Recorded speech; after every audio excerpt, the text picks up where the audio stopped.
전 세계 어딜 가나 눈에 띄는 게 있습니다. 바로 맥도날드 햄버거입니다. 맥도날드 햄버거의 영업 전략이 얼마나 뛰어난지 미국의 정보원들도 뚫지 못하는 국가들까지 이 맥도날드 햄버거 영업사원이 뚫고 들어가면 성취시킬 수 있다고 하는 말을 할 정도라고 합니다. 이들의 성공의 비결은 한 가지입니다. 철저한 준비성이라고 말합니다. 맥도날드 햄버거의 창업주는 하나의 점포를 개설하기 위해 무려 5만 개의 매뉴얼을 준비합니다. 그중 하나라도 미흡한 것이 있으면 매장을 오픈하지 않고 재점검을 하는 원칙을 갖고 있습니다. 이런 준비를 통해 오늘의 전 세계 시장을 점유하는 맥도날드의 명성을 지키고 있습니다. 우리는 무엇을 하든지 철저한 준비가 필요합니다. 올림픽에서 100m 선수가 단 몇 초를 뛰기 위해서 얼마를 준비합니까? 다음 올림픽이 올 때까지 4년이라는 시간을 피눈물 나게 준비하는 거예요. 몇 초를 뛰기 위해서. 우리 인생 사는 데에도 가장 중요한 것이 바로 준비성이라고 생각을 합니다. 하나님도 의욕만 가진 자가 아니라 준비된 자를 사용하셨습니다. 또한 우리의 하나님은 미래까지 준비해 놓고 계시는 분입니다. 그리고 하나님의 축복은 이 준비된 자에게 주시는 거예요. 주님은 오늘도 여러분이 무엇을 준비해야 하며 또한 우선순위를 어디에 두고 살아야 하는지 이 방법과 방향을 말씀하고 있습니다. 주님은 무엇을 먹을까 마실까 입을까 염려하지 말라고 하셨습니다. 근데 이 무엇을 마실까 먹을까 입을까는 바로 의식주 문제입니다. 인간의 수많은 문제와 염려가 의식주 문제입니다. 근데 주님은 이런 것을 염려하지 말라고 하셨습니다. 그렇다고 의식주가 필요 없다라는 말씀이 아닙니다.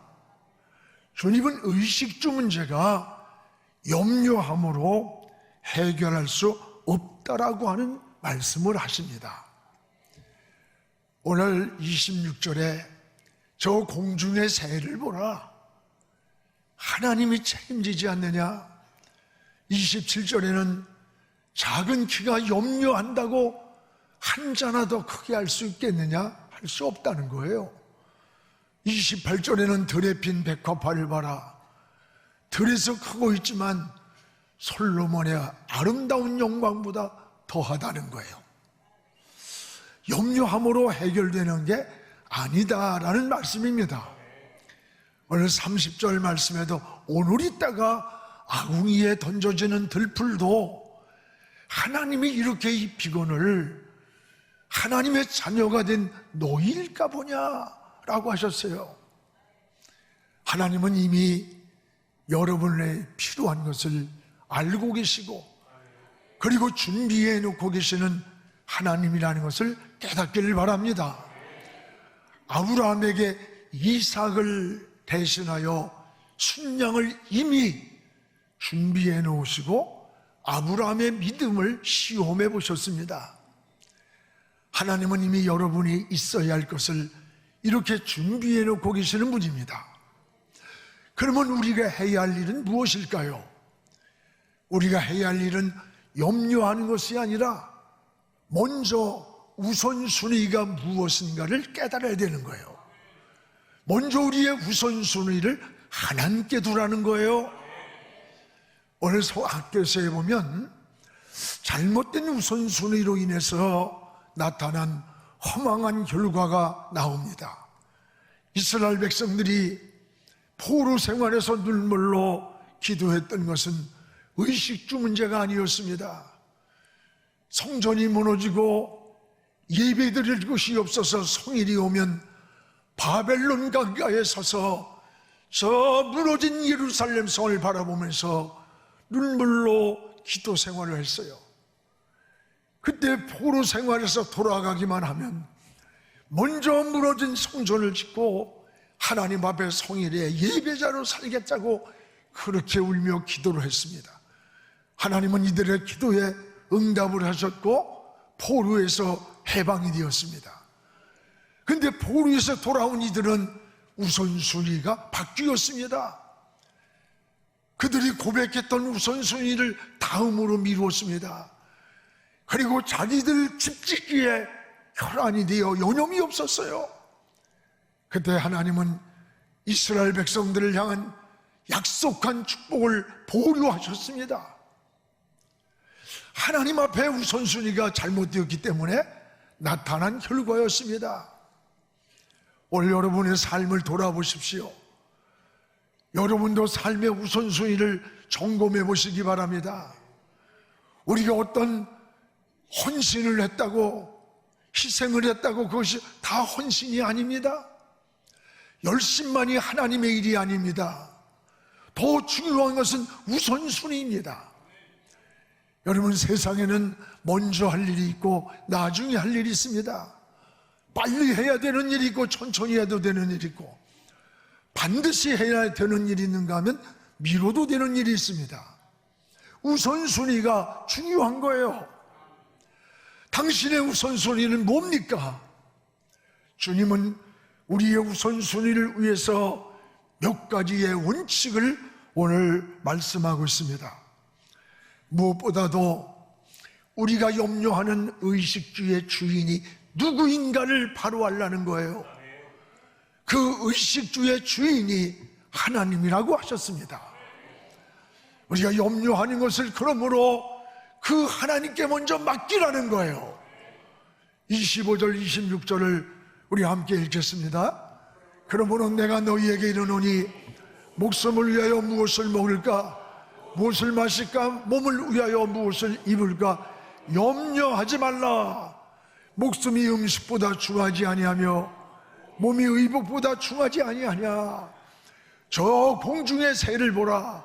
심지도 않고 거두지도 않고 창고에 모아들이지도 않는데 너희 저 하늘에 계신 아버지께서 기르시나니 너희는 이것들보다 귀하지 아니하냐. 들의 들짐승들도 하나님이 기르시는데 너희는 이것보다 더하지 않느냐. 오늘 25절에 무엇을 먹을까 마실까 입을까 염려하지 말라고 했지 필요 없다고 하지 않으셨어요.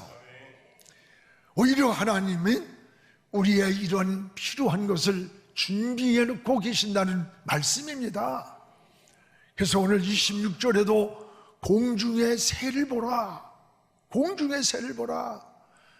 심지도 않고 거두지도 않고 창고에 모아들이지도 않는데 저 하늘 아버지께서 다 만물을 기르시나니 너희는 이것들보다 귀하지 않느냐. 이것들보다 귀하지 않느냐. 하나님이 책임진다는 약속이에요. 그렇습니다. 미불의 짐승도 하나님이 기르시는데 하나님의 자녀인 너희를 하나님이 방치하고 버려두겠느냐는 말씀이에요. 주님은 삶의 우선순위를 하나님께 두고 인간이 하나님의 영광을 위해 살 때에 이 모든 것, 우리가 필요한 의식주 문제를 플러스 알파 더해주겠다는 약속인 것입니다. 여러분, 신앙은 염려가 아니라 우선순위를 하나님께 정하고 사는 일입니다. 염려한다고 문제가 해결되는 게 아니에요. 염려는 무익할 뿐이에요. 27절에 염려함으로 키를 한 자나 크게 할 수 있느냐? 이 말은 없다는 말이에요. 염려함으로 인생의 문제가 해결되는 게 아니라는 말씀입니다. 여러분, 염려는 하나님께 시선을 집중하지 않을 때 우리의 환경을 바라보며 우리의 주변을 바라보면서 여러분 밀려오는 파도들, 밀려오는 문제들이 바로 염려를 만드는 거예요. 염려는 마귀가 틈을 타는 통로가 되는 것입니다. 여러분, 염려라는 말이, 메림나라는 말이 바로 분열을 하다, 찢어지다, 마음을 쪼갠다라는 뜻이에요. 여러분, 마음의 염려가 우리 안에 자리 잡으면 우리 마음이 찢어지는 거예요. 우리 마음이 찢어질 때 우리 마음에 기쁨이 새어나가고 은혜가 새어나가고 평안과 안식이 새어나가는 거예요. 그러면 언제 이런 염려가 찾아오는가? 문제를 내가 해결해야 한다고 하는 생각 때문에 이런 염려, 근심, 절망이 우리를 온통 지배하는 거예요. 그러나 오늘 주님은 이렇게 말씀합니다. 너희 중에 염려함으로 키를 한 자나 더할 수 있겠느냐? 없다는 거예요. 이 말은 염려는, 성도는 염려가 생길 때 그러면 어떻게 반응을 해야 되느냐? 우리는 염려할 시간에 하나님을 바라봐야 합니다. 하나님께 기도해야 합니다. 기도는 주님께 시선을 집중하는 게 기도예요. 즉 주님을 바라보며 주님의 이름을 부를 때에 우리의 염려하는 일들이 안개처럼 걷히고 평안이 찾아옵니다. 지혜가 생깁니다. 확신이 생기고 영감이 떠오르는 것을 경험하게 돼요. 기도는 파도를 보는 게 아니에요. 그 파도를 잠잠하게 하시는 저 하나님을 바라보는 거예요. 문제를 바라보는 게 아니에요. 문제를 해결하시는 하나님을 바라보는 것, 이게 바로 믿음인 것입니다. 사랑하는 여러분, 우리가 사는 이 세상은 끊임없는 파도가 일어나요. 여러분, 파도가 잔잔할 시간을 기다리는 배는 항해할 수가 없어. 크고 작은 파도가 끊임없이 일어나고, 이 세상에는 크고 작은 문제가 누구에게나 끊임없이 있는 거예요.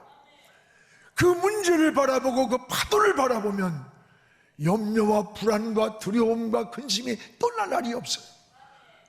여러분, 염려가 많습니까? 주님을 바라보시기 바랍니다. 히브리 12장 2절에 믿음의 주님, 우리를 온전하게 하시는 저 예수를 바라보자고 했습니다. 그렇습니다. 바라본다는 말은 시선을 집중하는 뜻이에요. 어디로 집중하느냐? 주님께 시선을 집중하시기 바랍니다. 예수님은 믿음의 주인입니다. 우리를 온전케 치유하시는 하나님의 아들입니다. 그러므로 우리는 주님을 바라볼 때, 시선을 주님께를 둘 때에 우리의 모든 염려가 사라지게 되는 겁니다.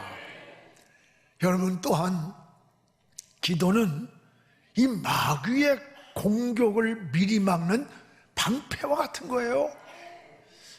어떤 사람은 문제를 만나야 그때 막 기도하고 허우적거려. 그것도 좋은 거예요. 그러나 문제를 만나야 기도하는 것이 아니라 문제가 있기 전에, 방패는 이미 창에 맞은 후에 방패가 필요한 게 아니에요. 창이 날아오기 전에 막으려고 하는 게 방패야. 우리의 신앙도 마찬가지예요. 기도는 방패와 같아요. 문제가 일어나기 전에 미리 막는 방패처럼 여러분, 주님께 시선을 집중하는, 그리고 주님을 바라보세요. 파도를 해결하시는 주님을 바라보고 문제를 해결하시는 주님을 바라볼 때만이 그 문제를 이기게 되고 그 파도를 이길 수 있는 거예요. 주님께 시선을 집중하고 여러분, 깊은 기도의 시간을 통해서 우리에게 파도처럼 밀려오는 염려와 근심과 문제 많은 세상에서도 그 문제들이, 그 파도들이, 그 염려들이 여러분 인생의 간증의 통로가 되기를 주님의 이름으로 축복을 합니다. 또 하나는, 주님은 우리에게 요구하는 게 있습니다. 그게 바로 믿음인 것입니다. 오늘 주님은 여러분에게 믿음을 요구하십니다. 오늘 26절에 주님은 공중에 저 새를 보라고 하셨어요. 누가 기르고 누가 먹이는가 봐라. 28절에는 들에 핀 백합화를 봐라. 아무렇게나 자라는 것 같지만 다 하나님이 기르고 먹이고 때를 따라 비를 내려서 기후를 맞춰 자라게 하는 것 아니냐. 하물며 하나님의 자녀가 된 너희들을 하나님이 책임지지 않겠느냐라고 하는, 여러분 한마디로 말하면 키워드가 뭐예요? 믿음이야. 믿음을 말씀하는 거예요. 오늘 이때가 없어지는 저 들풀도 하나님이 책임지는데 왜 이렇게 염려를 많이 하고 근심을 하고 걱정을 하느냐. 사랑하는 여러분, 오늘 저와 여러분에게 주님이 원하는 것은 헌신이 아니에요. 열심이 아니에요. 무슨 헌금을 많이 드리는 게 아니에요. 여러분에게 믿음을 요구하는 거예요. 오늘 30절에 보니까 염려하는 제자들을 향해 믿음이 적은 자들아, 믿음이 적은 자들아, 믿음을 말씀하셨어요. 믿음이 적다는 말은 믿음이 가볍다는 뜻이 가볍다. 믿음이 가벼우면 어때요? 잘 흔들리는 거예요. 인내하지 못하고 잘 넘어지는 거예요. 베드로가 오직 주님만 바라보면서 물 위로 뛰어내렸습니다. 물 위로 막 걸어가는데 도중에 갑자기 어디에선가 바람이 불어오기 시작해요. 바람이 불든지 태풍이 일든지 주님이 오라고 했으니 주님만 바라보면 그냥 걸어가는 거예요. 그런데 마태복음 14장 30절에 바람을 보고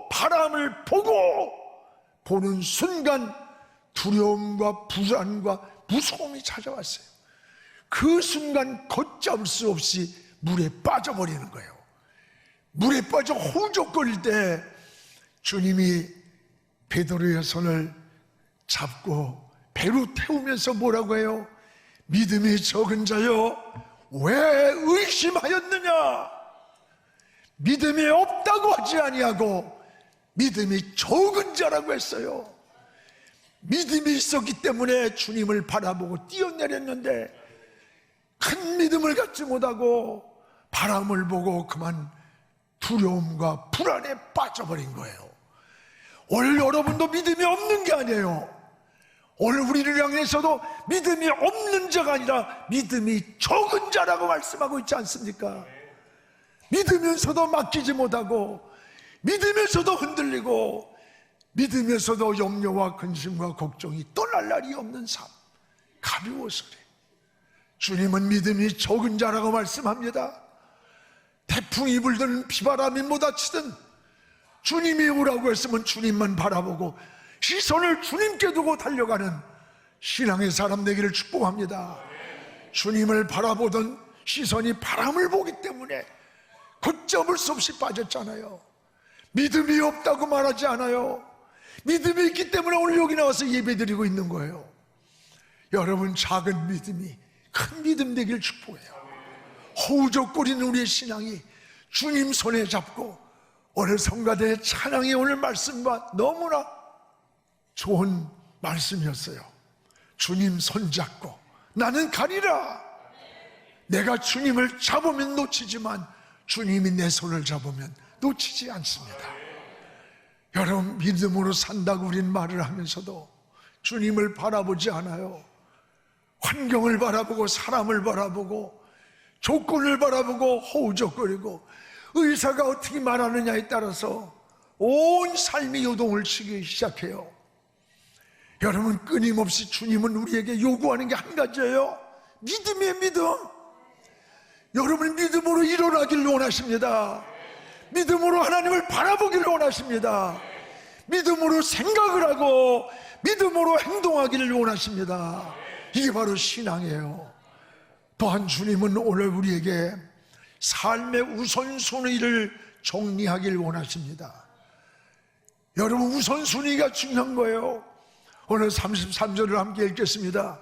그런즉 너희는 먼저 그의 나라와 그의 의를 구하라. 그리하면 이 모든 것을 너희에게 더하시리라. 먼저라는 말씀을 주목하셔. 먼저입니다. 먼저 하나님을 주인으로 모시고 살라는 말씀이에요. 그리하면 이 모든 것을 더해준다. 우리가 무엇을 먹어야 할지, 입어야 할지, 마셔야 할지 의식 문제를 플러스 알파 더해주겠다는 약속입니다.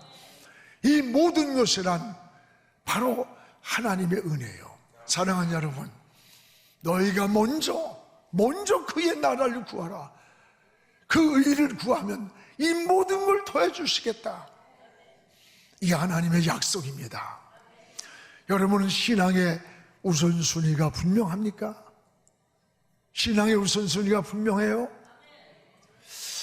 저희 아들 철승이가 모든 가방에 또는 골프백에까지도 마태복음 6장 33절을 이렇게 새겨놓았어요. 그래서 제가 물었어요. 너 이 구절이 왜 이렇게 써서 놨느냐 했더니 어느 날 너무나도 어렵고 힘들 때 기도를 해도 찬양을 해도 금식을 해도 절망과 좌절과 환경에서 헤어날 수가 없더래. 하나님께 울고 울면서 하나님 어떻게 해야 됩니까? 어떻게 살아야 합니까? 내가 사는 방법이 뭡니까? 라고 울면서 하나님께 기도를 드리는데 마태복음 6장 33절 말씀이 가슴에 떠오르면서 그 말씀을 주시더래요. 너희는 먼저 그의 나라와 의를 구하라. 그리하면 이 모든 것을 너에게 더해주리라. 그래서 저는 평생 이 성경 구절을 좌우명으로 삼게 되었고 너무 감사해서 하나님 앞에 10만 불의 헌금을, 선교 헌금 하나님 나라 위해 쓰겠다고 드렸다는 거야. 자기 형편이 드릴 것이 아무것도 아니었는데도. 그리고 났는데 하나님께서 사람을 붙여주시고 독일에서 오다가 날라오고 한국의 현대 모비스에서 생각지 않은 오다를 붙여서 몇 년 만에 10배의 소득을 올릴 수 있도록 하나님이 주시더라는 거야. 그래서 내 모든 삶의 가치관, 내 모든 머릿돌과 다림줄과 방향을 오직 하나님께 먼저 두고 인생 살겠다고 소원을 하며 고백했다는 거예요. 그렇습니다. 우선순위가 중요한 거예요. 신앙은 여러분 우선순위입니다. 빨리 하는 것, 많이 하는 것, 헌신하는 것 중요하지만 더 중요한 것은 하나님이 우선순위에 있어야 돼.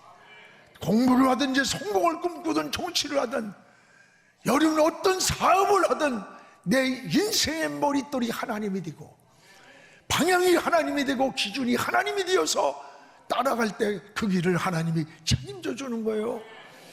누가복음 9장에 보면 주님을 따르겠다는 제자들에게 나는 머리 들 것도 없어, 나는 힘도 없고 아무것도 없어, 나를 따르는 것은 십자가를 지고 따르는 길이야. 그러니까 예수님이 기적을 행하는 능력을 보고 기분 좋게 성공을 꿈꾸며 따르려고 하다가 제자들은 머뭇거립니다. 주님, 내가 따르긴 따르지만 식구들하고 작별 인사하고 와서 그 위에 따르겠습니다. 또 어떤 놈은 내가 장사 지내고 와서 그 후에 따르겠습니다. 안 따른다는 게 아니에요. 따르되 순서가 바뀌는 거예요. 우선순위가 바뀔 때 주님이 뭐라고 했어요? 쟁기를 잡고 뒤를 돌아보는 자는 하나님 나라에 합당하지 않다고 거부했어요. 그렇습니다. 쟁기를 잡고 앞을 보고 가야 할 너에게 맡겨진 미션을, 사명을 위해 뒤돌아본다면 하나님 나라 합당하지 않다. 우선순위가 바뀌었다는 말입니다. 신앙에는 우선순위가 중요한 거예요. 열심도 중요하지만 헌신도 중요하지만 내 모든 인생의 우선순위가 어디에 있느냐가 중요해요. 너희는 먼저 그의 나라와 그의 의를 구하라. 그리하면 이 모든 것을 더해주겠다는 약속입니다. 일한다고 다 주의 일이 아니에요. 헌신한다고 다 주에게 드린 것 아니에요. 우선순위를 하나님께 정하는 일이 더 중요한 거예요. 당신의 우선순위는 무엇입니까? 하나님입니까? 아니면 자식입니까? 돈입니까? 명예입니까? 삶의 우선순위를 하나님께 정하기를 주의 이름으로 축복을 합니다. 여러분, 이것이 우리 신앙의 지혜가 되는 것입니다. 또한 믿음은 내일이 아니에요. 오늘입니다. 오늘. 믿음은 오늘 최선을 다하는 것입니다. 오늘 34절을 우리 함께 읽겠습니다. 그러므로 내 일을 위하여 염려하지 말라. 내일 일은 내일이 염려할 것이요 한날의 괴로움은 그날의 족하니라. 내일 일을 미리 염려하지 마라. 뭐든지 여러분 내일로 미루지 말라는 거예요. 내일은 내 날이 아닙니다. 하나님의 날입니다. 내일은 하나님만 하시는 날이에요. 사는 날인지 죽는 날인지 하나님은 내일의 책임을 우리에게 묻지 않습니다. 오늘을 어떻게 살았느냐가 중요한 것입니다. 여러분이 오늘 기도하길 원하고 오늘 충성하고 오늘 헌신한 것만이 하나님의 것이 되는 거예요. 오늘 믿음으로 살길 원하는 거예요. 오늘 하지 못하면 내일도 할 수가 없습니다. 내일은 오늘 준비하는 게 내일이에요. 바로 오늘 준비하지 않는 사람은 내일을 있을 수가 없어요. 내일이. 여러분, 염려할 시간에 오늘을 준비하는 것이 바로 신앙인의 삶이에요. 신앙은 여러분 막연한 기대감이 아니에요. 준비하는 자에게 기회가 오는 거예요. 하나님도 의욕만 가진 자가 아니라 준비된 자를 사용하는 겁니다. 하나님도 준비된 자가 되기를 원하십니다. 여러분, 준비된 사람에게 기회를 잡을 수가 있는 거예요. 여러분 잘 아는 시인 오비디우스는 돌아오는 시간을 기다리지 말라. 오늘 준비가 되지 못한 사람은 내일의 시간이 온다 할지라도 또 후회로 남을 것이다. 그렇습니다. 사랑하는 성도 여러분, 하나님은 항상 준비해 놓고 계시는 분이십니다. 그리고 축복은 준비된 자에게 주시는 은혜예요. 이제 하나님께 삶의 우선순위를 정하시기 바랍니다. 내 일생, 여러분 어떤 환경이 나에게 올지라도 건강하든 병들었든 성공했든 실패했든 높은 자리에 있든 낮은 자리에 있든 어떤 환경에서도 하나님이 나에게 기준이 되고 다림줄이 되고 머릿돌이 되어서 하나님께 방향을 정하고 살겠다는 결단을 하나님께 내리시기를 축복합니다. 오늘 너희는 먼저 그의 나라와 의를 구하라. 그리하면 이 모든 것을 너희에게 더해 주시리라. 하나님의 약속입니다. 지금은 선교 헌금 시간입니다. 이 예배를 통해 삶 가운데 은혜와 회복이 충만하시길 간절히 기도합니다.